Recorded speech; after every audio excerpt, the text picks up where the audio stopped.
É legal ver a chuva e entender o quanto a gente é simples. Muito dos nossos desgastes é porque a gente vai acumulando os problemas, vai vendo a vida muito no automático, sem entender que o que somos nesse mundo. Qual é o nosso objetivo? Quem eu sou hoje? Quais são meus pontos fortes e fracos hoje? Qual é a minha missão maior? E aí a gente vai se dando conta que o que somos frente à chuva, ao mar, ao crescimento de uma planta. Começa a focar na sua mudança, em quem é você hoje, como você pode melhorar. Hoje é um vídeo mais reflexivo, um pouco mais viral.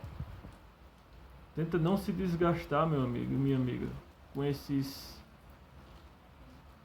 inquietações que a gente vive passando, do vírus, fechamento, lockdown.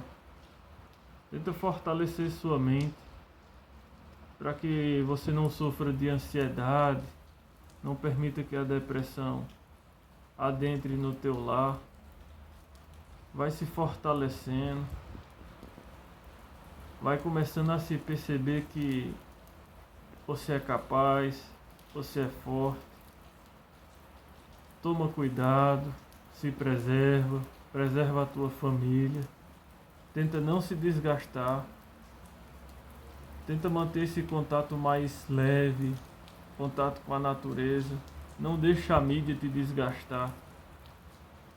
Não deixa as pessoas com as suas visões de mundos, a sua forma de pensar, adentrar na tua mente. Preserva a tua mente.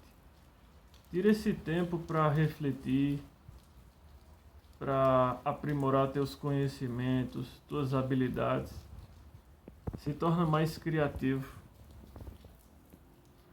Valeu, minha gente.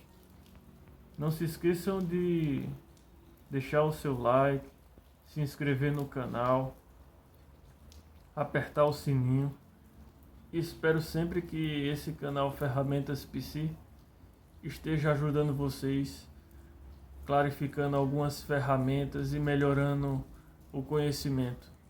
Seja forte e acredite na tua mudança, no teu mundo. Valeu, pessoal. Um forte abraço.